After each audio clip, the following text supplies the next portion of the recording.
swing myself around. There we go. That's better. Hooray!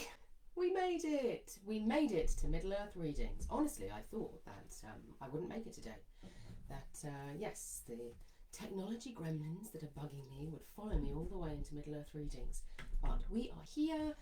Please do, if you're joining me live, it'd be actually really helpful if you could just pop in the chat box to say that you can see me and hear me, because I have had a lot of problems with my camera and my microphone this morning, and some of you will know I've had other problems as well.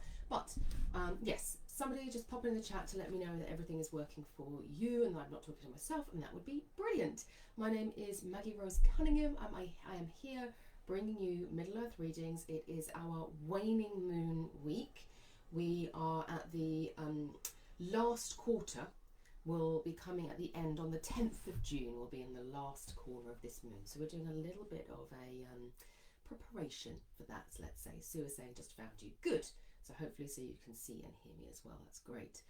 And we are going to be looking at how we're flowing with weird, what is available for you through this waning moon phase, and what wisdom the runes have to share with us. So Chen has already taken the lead, brilliant, in saying that you have got Fayu, and I can see you're going to join us later for the replay, Chen. That's absolutely fine. There are people who come in and they drop their rune in.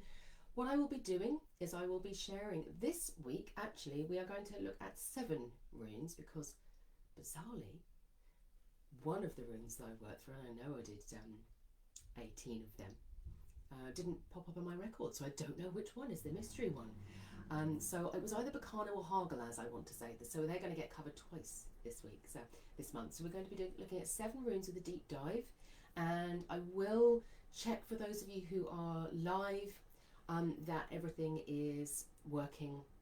What am I saying? That your runes that you're sharing are... I might be able to give a little reading for you if they come up. Maggie, I can see you've got eyes. We are going to be covering eyes today, which is great. Lisa, you're saying you can see me, but the sound is muffled. Can somebody else let me know whether that is just Lisa or whether that's a problem for you as well? That would be great. We are going to collaborate on making this session work. I am relying on you as my collaborators through the course of this. So while we're preparing, just taking a moment to settle in your body, to bring yourself into presence. What's present for you right now? What feels edgy or uncomfortable? What feels exciting and anticipatory? What is calling you on the horizon? What is perhaps pulling you out of being present in the moment into something for the future, or is pulling you backwards into the story of the past? Perhaps just take a moment to say, okay, I'm happy as those things come up through the course of the session. I'm just going to say hello to them, perhaps make a note of them and say, that's fine, as long as they're not controlling me, as long as they're not saying, this story of what was or what might be is controlling my life in a way that isn't helpful for me. What meaning am I making out of those? And this is going to be a theme that we're going to be working on today. So thinking about the overall theme that we've had through this whole month of tradition and transformation. Obviously, tradition is from the past and transformation is something that's happening in the future. And both of those things, both of those forces, they can operate as very positive forces in our lives, but they can also operate as negative forces for us, because we can get bound into the story of the past, into old woundings, and we can get bound into our dreams for the future and find ourselves unable to be fully present in the moment. So I wanted to bring that as a broad context for this month, and we're going to be playing with the idea that that's our main theme for this month. And the piece that I'd like you to feel into at this point comes from the one planetary movement that we have this month. So I've mentioned that we've got the last quarter of the moon coming towards the end of the week on the 10th. We also have Odin's chariot moving into Ingu's.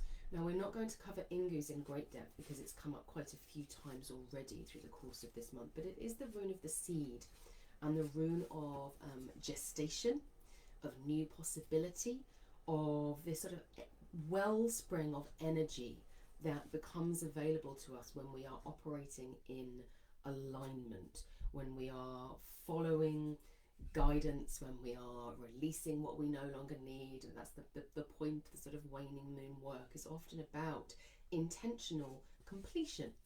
And the Ingu's rune says, this must happen. The seed cannot find its home, and it cannot grow as long as it remains attached to the tree.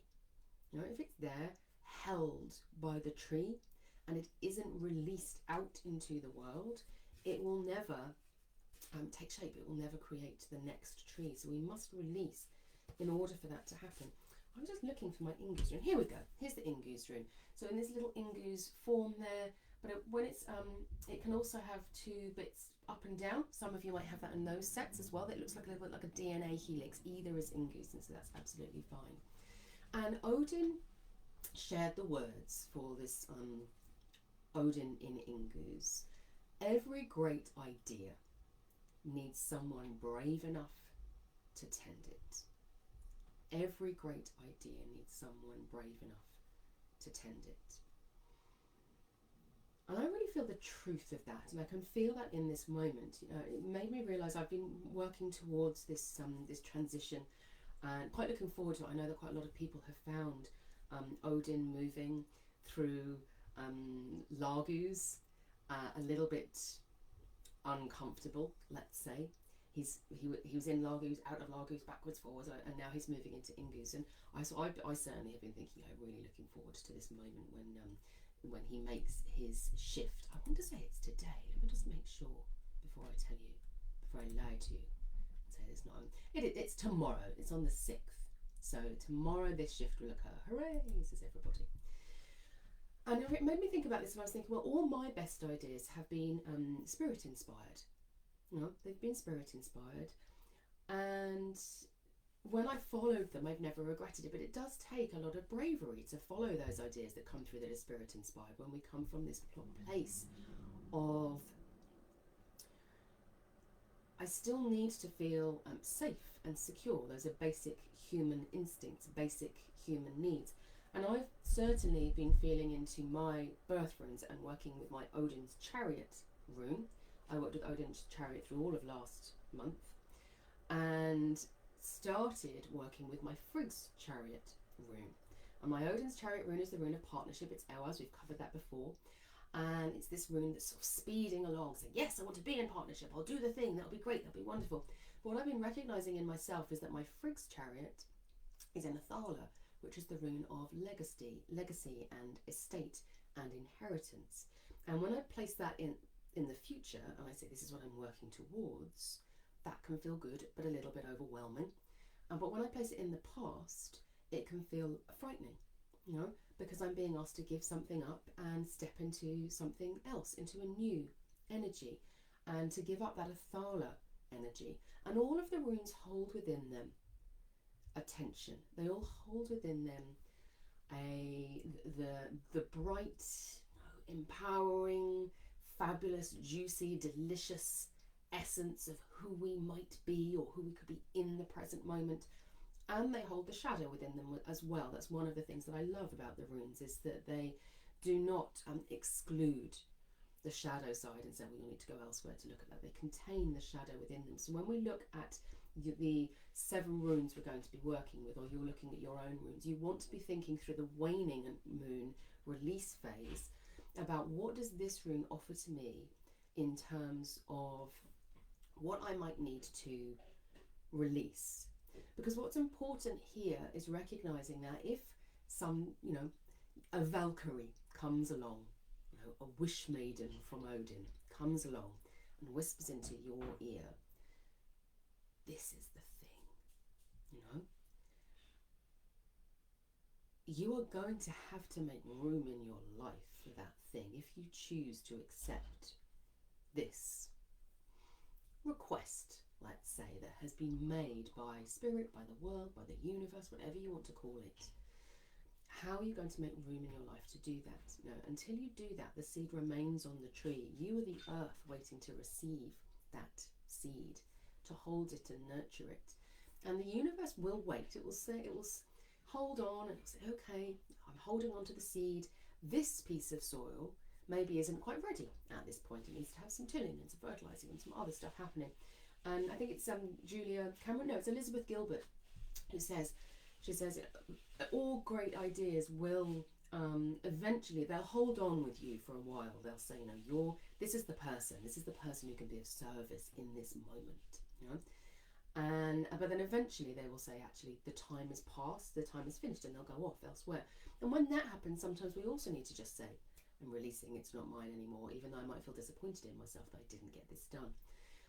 But it's recognising, there is an art to recognising, am I releasing something that has finished, there is a completion, or am I releasing old ideas, things that have been sitting in my mind for a long time, and there was a point in time when I was perhaps the person who was designed to hold this idea, but I have changed, the world has changed, maybe the idea has changed, and I want to let go of that in order to move on and find the next thing. There's always another seed. There's always another seed.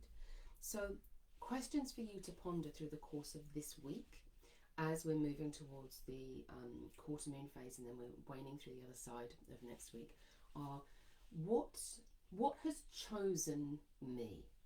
What has chosen me? So it might be ideas, it might be a business that you are setting up. A lot of you I know run healing businesses or psychic businesses. What has chosen me, and what is choosing me? And that's important, because it's recognizing that when we make a commitment, to we're doing Gibo today, we are doing Gibo today. So let's do one of our rooms now, because that will make sense for us that we're doing that. So we're working, think about the Gibo room. Where are you, Gibo? It looks like a little X, the Gibo room. It's like a kiss at the bottom of a birthday card. Here we are, Gibo room. So if you're ever thinking, well, it's I don't understand how that is represents the letter G. It is the gift, the kiss at the bottom of the card. So the universe offers a seed to your fertile earth, and your fertile earth can either say, no, I'm not ready, it's not right at the time, or you can say, yes, I am ready at this point. And in that moment, you form this little Gibo cross between the two of you, between you and the idea. And you form a contract, you might say, a contract. Now, this might be a gentle, quite a gentle contract, and at some point, it's released, or it might be quite deep. And only you will know how that feels, whether in the moment you felt that really strong, powerful, yes, I must do this.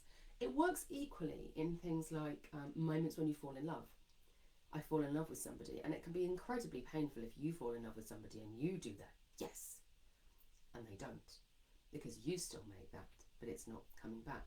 Or a job, you say yes to a job. We make contracts all of the time, and some of them are written down, like the card, and some of them are created inside us.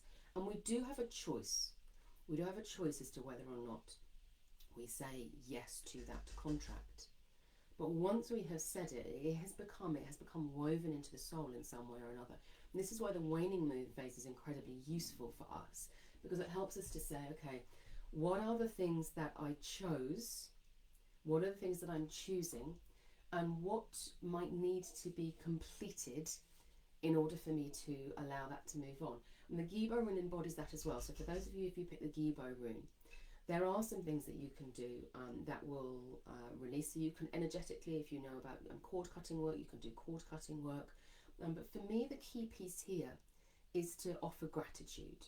It's to offer gratitude. So let's say there was an idea that you've had. So I wrote a book back when I was 16, or a whole book, and it was great, and I was really pleased. I sent it off to a publisher, I did all of the things, and the publisher wrote back, and they had put in notes all in the margins of saying you could try this and you could try this. And I, 16-year-old me, was mortified. I was like, oh, they hated it, look, they've written notes all over it. Put it in a cupboard, never did anything with it. Now, older me says they took the time to write in your manuscript and to post it back to you. And if I had known then what I know now, I would have known that actually they were encouraging me. It could have been a published author. Well, I don't know if that's the case, but you know, I could have got much further with the book, but I didn't. And that could sit there as a festering for the longest of times, as a regret for the longest of times. And when that comes up, and it does sometimes, so you know, still a dream to become an author one day, I offer gratitude to the book that I wrote, that gifted itself to me, that I got to experience and to write, and that I learned so much from doing that process. And I still think about the characters now, and my little son is currently using the index Rolodex that I use for all the characters.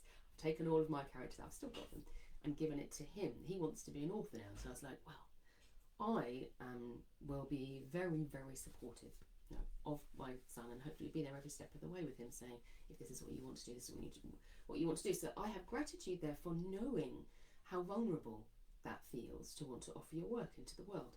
I am there and I can support other people in that moment in doing that. So these are gratitudes that allow me to say, that is complete. My work with that book is complete, and I trust that the ideas that were in it flew off somewhere else, and that someone else has written, you know, the book, whatever energy needed to come through, that's gone, and that's done. So it's that offering of the gratitude. And if you can't offer gratitude, if you're like, no, I really can't, that's probably a sign that some healing work is needed, that you might need some support with, because you're not yet ready to do that for yourself. Probably some unprocessed emotions in there. And we are going to look at, so this is the Gibo rune. So for those of you who've got the Gibo rune, it's about looking at that, asking those questions, you know, what has chosen me, what is choosing me, how can I with gratitude release anything that needs to pass. All of those things are important. Now, some of you will have picked the Northeast rune, and the Northeast rune is very closely related to the Gibo rune that comes later in the rune rose. The Gibo rune is these gifts, promises. It's all fabulous, it's wonderful. Life is your oyster, and you know, an idea comes along and you say, yes, I'm absolutely going to do that. And then another idea comes along and you say, yes, I'm absolutely going to do that. And then another idea comes along and you say, yes, I'm absolutely going to do that, until you start to get to the point where you're stretching and there's too much. You know, there are too many things that you have said yes to, not enough things that you have said no to, not enough things that you have completed, and life feels overwhelming. And at that point, the knot that has been formed in the tapestry by the Gibo rune, you see this lovely warp and weft thread. For those of you who know your weaving lore, because that knot gets pulled and tugged, and it becomes tighter and tighter. It comes into the sphere of Northis. Now, Northis is held, the patroness of Northis is Skuld, the Norn of that which must be. And she brings this sense of pay attention now, because those things that felt freeing and felt like, yeah, anything is possible, are now causing you pain. You know? And she says, when she says, you know, that which must be, people can feel like, oh, not the Northeast rune, I hate the Northeast rune, it makes me feel awful. But all it's doing is exposing the truth of what's there. It can be a bringer of the dark night of the soul, because we can feel overwhelmed by love. We can feel like the things that I'm doing are not fulfilling me. There's something wrong. This is what the Northeast rune says. And it guides you towards that. It says, don't run away from the pain, the suffering, the worry, the uncomfortableness. You know, don't run away from the uncomfortableness. Run towards it. You know, we talked about this with Rhiannak, for those of you who saw the In Conversation with interviews. There's a beautiful piece around this. No, and it's, the Northeast rune very much says that. It says sit with it. It says do the vigil. Now, the Northeast rune is the need fire. So it's the need fire that we burn in the darkness to bring the light, to call the light back. And in order to call the light back, we need to have that period of time in darkness. So if you're working with the Northeast rune, there's probably going to be a lot more focus on the release piece, completion and release. So it's going to be less about what has chosen me and more about what is burdening me. What is burdening me, what is causing discomfort, and saying, if those things are burdening you and causing you discomfort, how can you move more fully into them? How can you explore them more? It's a little bit like when I first ran Idrazzle's Path, which is my Northern Tradition program. I can't remember if it was the first cohort or the second cohort, but we were doing some work with the Nornir, And the Nornie said, we're going to work with these threads. I said, okay, which I had spun. So I'd spun all of these little balls of wool. Now, those of you who have done spinning before will know that unless you're incredibly gifted at spinning, I am not incredibly gifted at spinning. I'm incredibly gifted at magical spinning, yeah, where it doesn't all look even and neat and the same. But, no, I've made some stuff with the things that I've made, and let's say it looks homemade. And that's fine, that's okay. So I had all of these balls of wool, and I said, what we're going to do is we're each going to take a ball of wool, and then we're going to do the task. And so each person picked up the ball of wool, and as they did so, the fibres from the threads were twisting themselves, because I'd done my what's it called? I can't remember. It's not called carding. It's the other thing. It's when you twine one thread to another so that they become stronger. I'd done that, and they were twisting, and they were grabbing each other. And so I said to the group, okay, well, as an exercise, before we do anything else, we're going to do some unraveling. And we were sitting there, and people were just talking, and they were like, oh, this reminds me of this story. And we were there for quite a lot longer than I had anticipated, and we ended up through the lunch break on this program. The group was still obsessively untangling this wool. It became this thing, and they're like, no, we have to complete. And I realised that this is part of North, is that it's not always taking a sort of hammer at life and saying, I'm going to get rid of that, I'm going to get rid of that. No. It's also a very gentle process of releasing and exploration. So you don't have to be like, I said I was going to do this thing. Why did I do that? What an idiot I am. Oh, I'm so annoyed at myself now. I'm going to charge through and I'm going to make it work. So no, it's not that. It is very gently teasing out what inspired me into this in the first place. Is this done? Is it still necessary? Is it still part of my life's work? Or is it part of somebody else's life's work? And I need to allow it to move on. This is why I trained as a coach, because I wanted to support people in doing this work of teasing out their stories, teasing out their stories in that moment. So, most importantly, with the Northeast rune, which is often used in the birthing rune as well. It was this idea of drawing in what was required in the moment. It's this idea of saying what needs to be released so that you can be the special soul midwifing something wonderful into the world. What needs to be released is what the Northeast rune asks. Have a little look at the chat and see how you're all doing. So Maggie's saying it's a bit quieter, but it's not muffled. Okay, well, I'll have a look at my microphone after the session then, Maggie. Thank you. We've got another eyewears. So we've got Maggie with eyewears. We've also got Lisa with eyewears, and Bhavna. Hi, Bhavna, with dargaz. Now, we're not specifically doing dargaz today, but just in the context of what we have been talking about, Bhavna, with the dargaz rune being the sort of bright light, this moment, this great shift in energy where we move from one state into another. And it's this sense for us in which sometimes with the dargaz rune, it can feel like we have shifted entirely inside and the world is catching up with us. And sometimes it can feel like the other way around. It can feel like, well, the world has shifted entirely and now I'm having to relearn it in the moment. Sometimes it can feel like both, and it can be a little bit disorienting. But it's always new possibility. It's that moment of rebirthing when we almost like free fall into life. And Dargaz says, you are the answer. You are the key. You are the way. And there is a deep requirement for trust in that moment, because it is the moment of transformation. This great moment of transformation. And this recognition that we don't need to hold on to our old stories because they are already manifest within us. They're already manifest within us. I've been working with a metaphor over the last week, I want to say actually. We talk a lot about wounding, about how our wounds create our stories and they can bring us into strength. And it's an incredibly important part of the work that we do, particularly the provenance of Urd, the Norn of that which was. She talks about the way in which once our wounds are healed, our scars become that which is written into the trunk of the world tree. And this is a beautiful metaphor to work with when we're working with woundings. But the Dargazrine offers something different, and this is important. And as I was working with the Dargazrine, it looks like a butterfly. The Dargazrine, it's like two triangles connected together. And to me, it always looks like butterfly wings, and it's this transformation.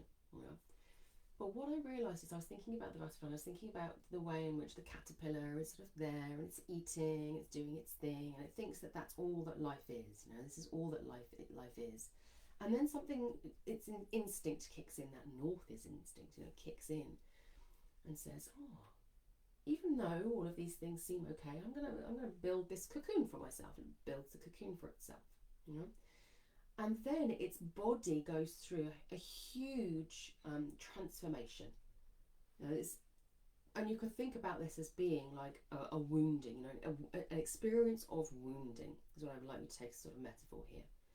Of you were one thing, and you were comfortable and safe there, and that was fine with you. And then life said, try this, And you're like, okay, and then you're in this chrysalis, and we all know the process of the butterfly pushing its way out of the cocoon. It takes ages. It's incredibly painful and difficult and hard, and why? And yet there's stories about people who try and help the butterfly to get out, and it actually doesn't work because that birthing process is required for them in order to build up the strength and for their wings to unfold properly so that they can then take flight. That journey is essential.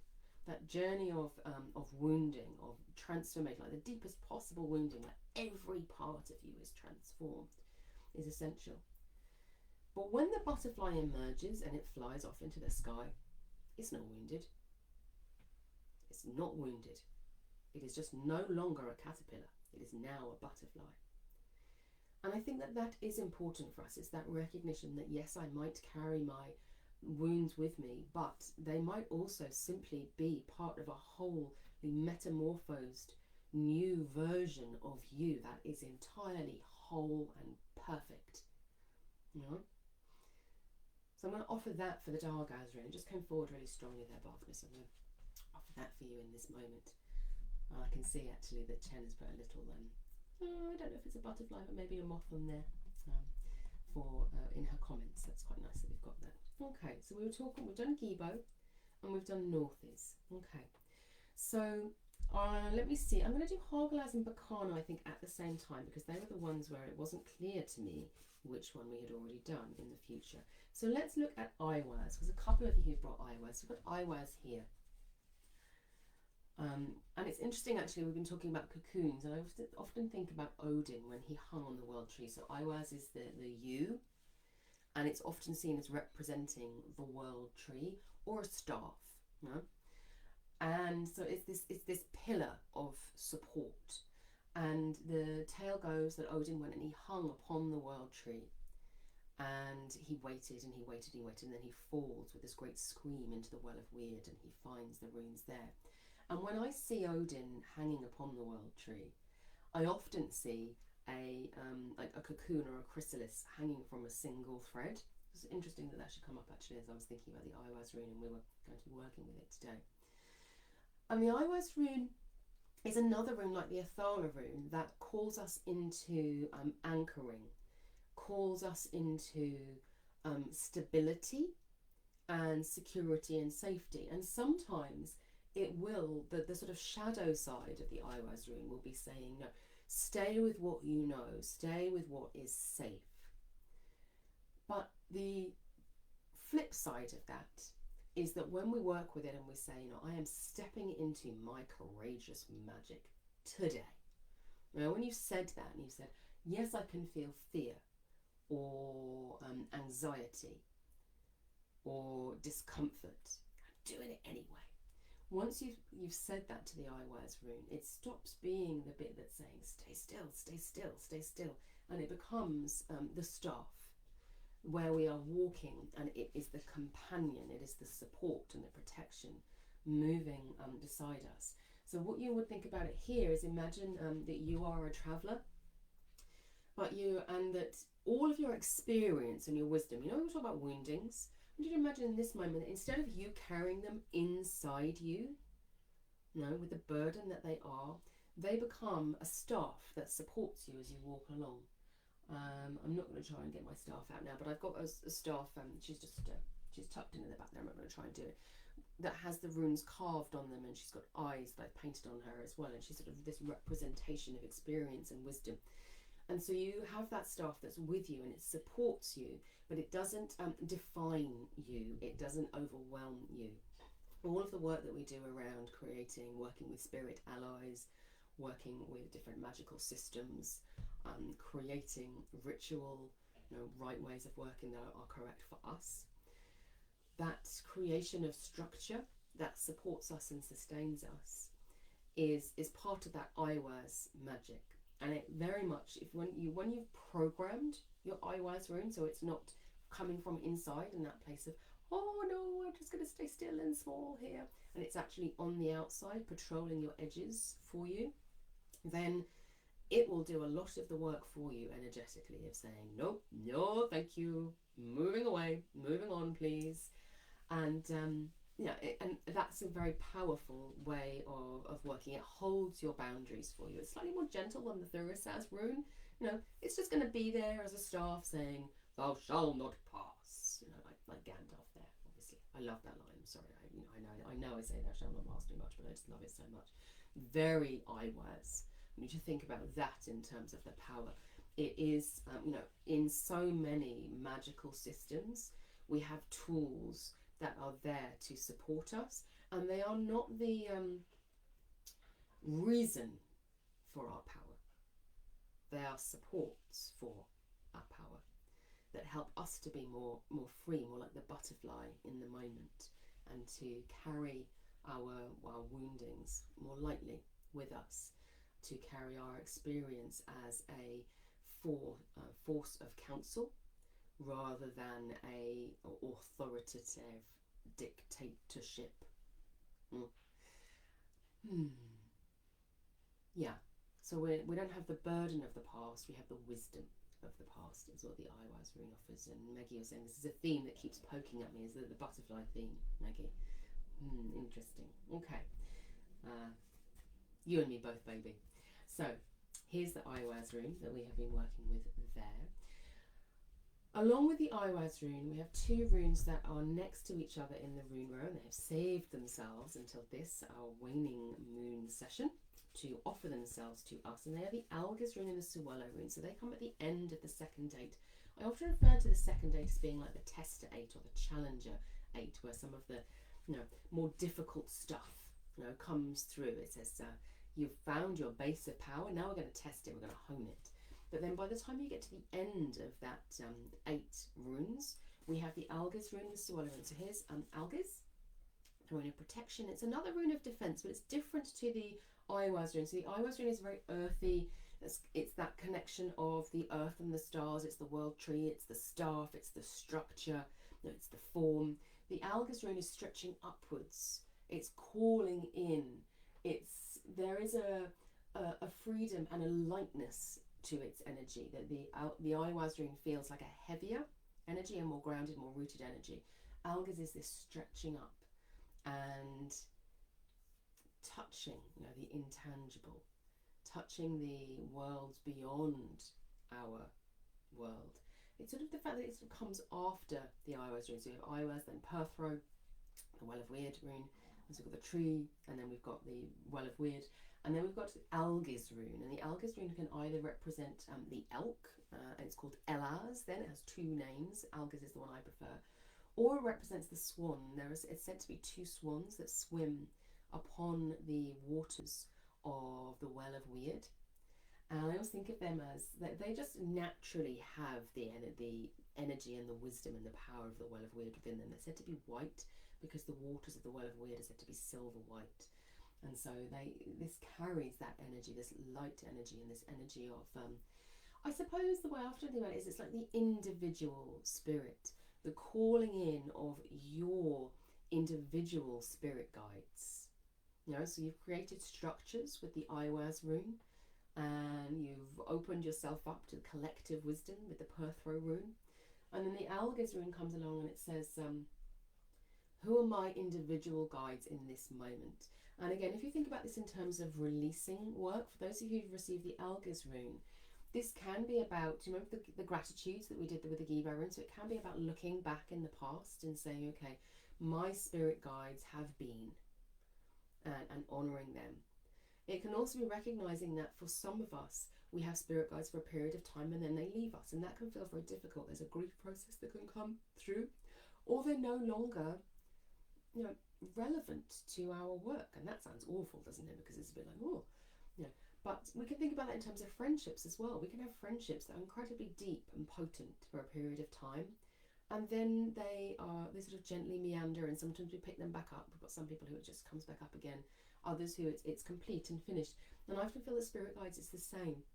There is the Giba partnership that's made, and it's that recognition that one of the reasons that people come together is often to complete a mission together, to experience a learning journey together, to undertake a soul level healing together, and then that work is done. And that's not to say that something else might not come up that then connects them again, but if you hold on to that, this is my guide, this is who I work with, I don't work with anybody else, this is the one. If you hold on to that, are you blocking your next level of growth?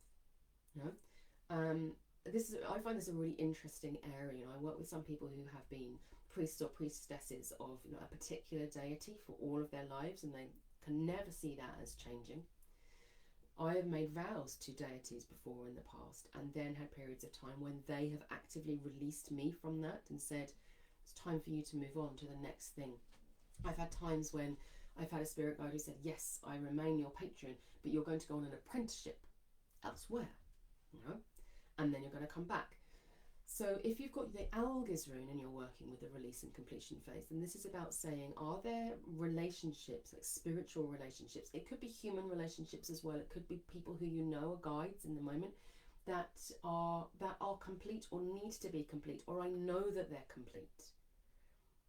That might also be in terms of group memberships as well. That can happen too. But this is your individual support infrastructure for your next level of growth that you want to be looking at there. So that's the Alga's rune, closely followed by the Sewello rune. So here's the Sewello rune, so it comes directly after the Alga's rune. The Sewello rune is that moment of stepping into leadership. And you can understand why it might be the case that, let's say that somebody has gone through initiatory rites of passage and they have moved from being a child into becoming an adult, and therefore the guidance that they need is different. And the Sewello rune, it represents, at this point for me, it's representing someone who is leaving their homeland, their place where they've been connected, where they found all of that guidance, and they're standing on the shore. There's a ship waiting in front of them, and there's a crew waiting for them. So they might have been a member of somebody else's crew for a long period of time. They might have learned how to captain because they crewed for somebody else. This is part of their apprenticeship. But now they're stepping forward into leadership. And that is the Sewello rune saying, I'm ready, I'm confident, I've got this, no one else is going to be there. I will be taking responsibility. Once the ship departs from the land, there is no, before the time of mobile phones and GPS and all of those things, there is no calling somebody up and saying, is this the right thing to do? There is only me trusting my instinct and knowing that all of these people trust me in the moment. And the Sewello rune is that instinct for what is correct, how do we go, where are we moving onwards? And what it can be is it can be that guidance towards the next great shift, towards the next great project for you. So with the Sewello rune, you're looking at things that are holding you back, that won't let you take that journey. Or you're looking at journeys that you are on, that are nearing completion, and that need to, this is the time, this is the moment to let this pass, because my journey is taking me somewhere else. And Lisa, you're saying Alga's is your sun rune and Sewello is your birth hour. So both of those are incredibly important, and there is an interaction there between the guidance that comes externally and the guidance that is internal. And interesting that the Nornir have gifted you Sewello, almost as if they're saying, it's great that you've got Alga's as your sun rune. You're going to be getting loads of stuff coming in and saying you could do this, you could do this, you could do this, you could do this. But what we're going to do is we're going to gift you with the Suelo rune, which is the autonomy that balances that service that the Algiz rune can often offer at the same time. So it's really nice that you have those two. And so let's finish then with Bacano and Hagalaz. So as I said, what was interesting to me is that I think I'd written down Hagalaz last time, and then I had a scribble next to it and a Bacano and a question mark, and who knows what I was thinking at the moment. So I didn't have time to go back and review last week's recording to find out what I actually did in the end. Sometimes these things just happen, don't they? And you have to go with the flow. So the flow to me today is let's work with Hagalaz and Bacano. So here's the Hagalaz rune. This rune represents the storm, the hailstorm, the seed, this ice seed coming down onto the earth. It's this hardness. I think about it as being like the goddess Rind, who is the goddess of the frozen earth. No? So there's the Hagalaz rune. In its form where it's from the younger Futharks, the later Futharks, after the elder Futhark, which is this is the elder Futhark, it can look like a 6-pointed star. It's often referred to as the mother rune as well. And then we have, in contrast, the Bacano rune. So the Bacano rune is the second rune of the third 8, so it comes later than the Hagalaz rune. And I always find these runes to be more complex, offering more synergies through them. And the Bacano rune is, it seems very simple on the outside. It's the birch tree, it's sort of innocence, there's a protective element to it as well. It's often great if you're for protecting children in particular and young women as well, or people with feminine energy. So it's often considered to be a feminine rune. But when you look deeper, when you go, hold on, it's also referencing Loki within its rune poems. There is an aspect of shape-shifting, there is an aspect of trickery with it as well. It starts to bring on some other guises too. It is a rune of the divine feminine, but it's the divine feminine in all of its different aspects. So if we think about Rind with Hagalaz, this is quite a hard energy of what must change, what must shift, what must be released. The hailstorm comes and it destroys all of the crops that are weak, supposedly, leaving only the strong things that can withstand its force. And so it helps us to evolve in that way.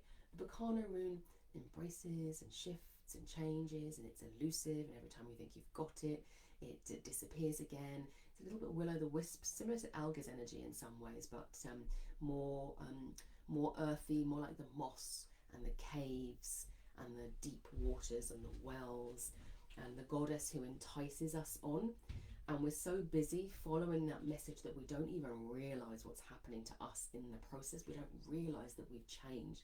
We don't realise that we have completed a full lunar cycle, and that the person that entered that lunar cycle back at the new moon is not the same person as the person who is standing watching this live right now. A different person. The Bacano rune goes, no, I did that. No. There is a gentleness that we shouldn't mistake for weakness in the Bacano rune. It is the gentleness of the arms of the mother around the dead. The place that women have traditionally often taken in societies of tending to the dead, of acting as death doulas, of bringing life into the world. The gentleness of someone who waits, the gentleness of someone who is strong enough to hold whatever is happening in a space for another person, or whatever is happening in the world right now. And it's an incredibly important and powerful rune to work with in this period of time where there is so much. We are very aware of the horrible things that are happening in the world at the moment. And it is important to recognise that perhaps not on a global scale, perhaps not on the broadly destructive way that we as human beings can impact our world right now. There have always been awful and horrible things that have been happening at a local level. And the Bacano rune offers itself as the strong container that can hold that space. So what it might be that you are looking for to release at this point with your Bacano rune is to offer what is too much to carry to the Bacano rune and to the forces that it represents as well, to offer them to the deep earth, to offer them to the divine feminine. We are all have times when we are able to carry somebody else in their moment of grief. The Bacano rune says, when do you need me to carry you? And it's a very different energy to the Hagalaz rune, which says, become the change. You know, be the energy of change, bring that strength, bring the storm. Both energies that embody the feminine in one sense or another, but very, very different in terms of the experience that we have with them. Hello Candice, lovely to see you. You're going to watch the replay and you've got Urus. Does Urus want to have a little bit of a chat? I think Urus is just reminding, I talked about the runes that come later often blend the energies of runes that come before. And so the Urus rune is that very deep, primal, stable, strong energy that comes out later in so many of the other runes, like the Athala rune that I talked about at the beginning, like the Iwaz rune, like the Hagalaz rune, like the Bacano rune. They weave the energies of those earlier runes in. So Urus is a very primal energy. So for you, Candice, I'm probably looking at, channeling the Urus rune without really worrying what needs to be released, just saying the Urus rune will just allow that to happen. It will allow that to happen.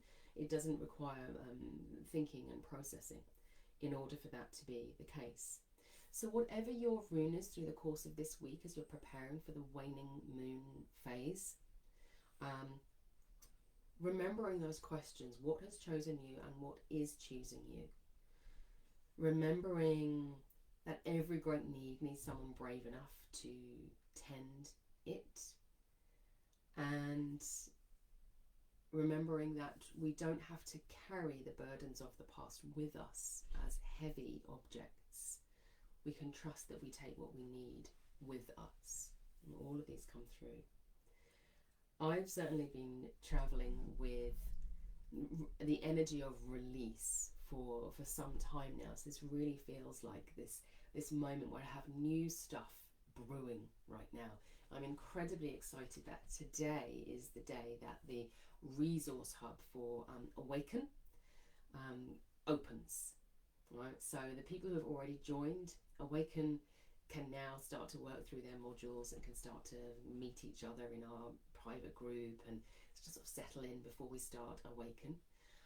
So if you feel as if Awaken is on your horizon, or as if there is a piece of work, a piece of spiritual work, a voyage that you are being called to take yourself on, then the question at this time through this week might become, what is it that needs to be released in order for that to happen?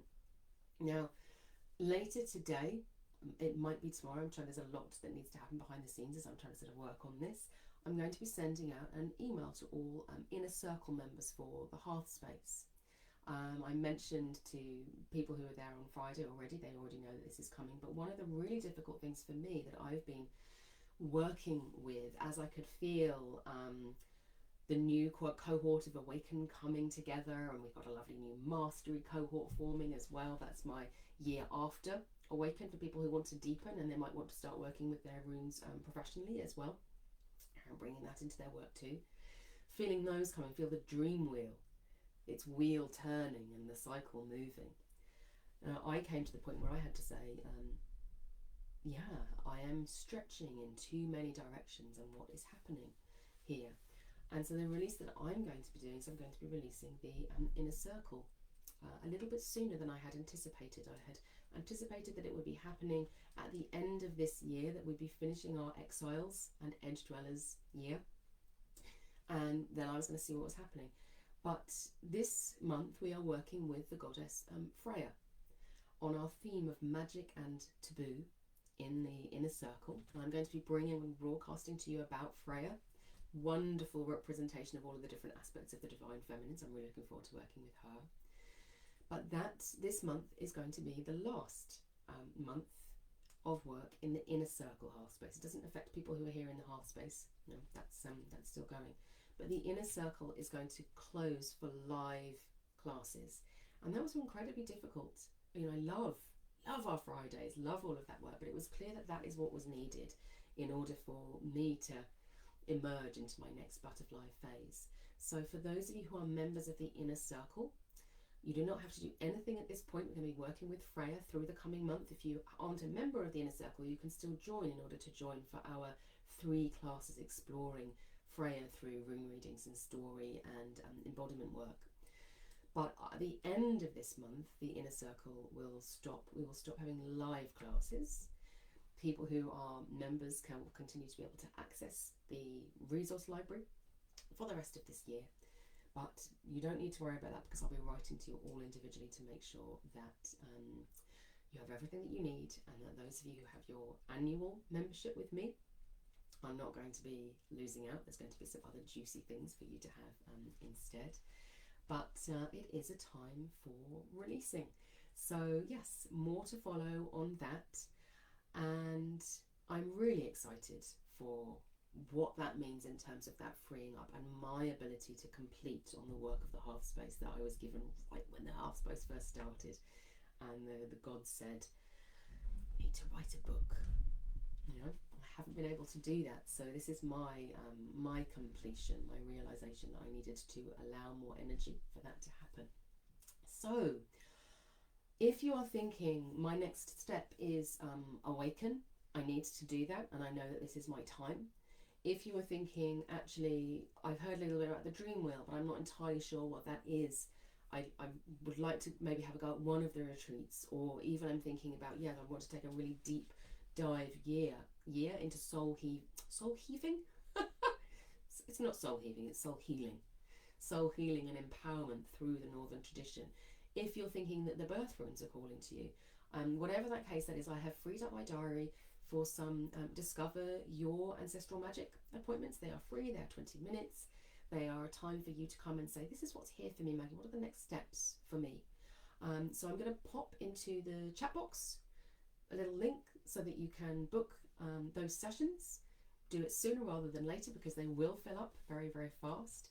But yes, those are all ready for you for your next step. So if you've been in the half space for a month, or you've been in the half space for 3 years, 3.5 years at this point, it is not an ending, it is a new beginning. Okay, so what do you need to release and complete in order to begin anew? Okay, blessings to all of you, blessings to those of you joining me for the replay. If you have watched for the replay, or you're if you've just watched it through, please do hashtag replay so that I know that you are there. Hi Carol, I can see that you've just joined and you're saying you're having storm weather. I'm always delighting in it, and that you have got Perth row. So we have Perth row didn't come up for us today, but we did cover it in one of the earlier sessions. But enjoy. I see a little boat, little boat with a tent over the top, riding the tides of time and space there, Carol, with your Perth row rune. You take care, and I will see you all very soon.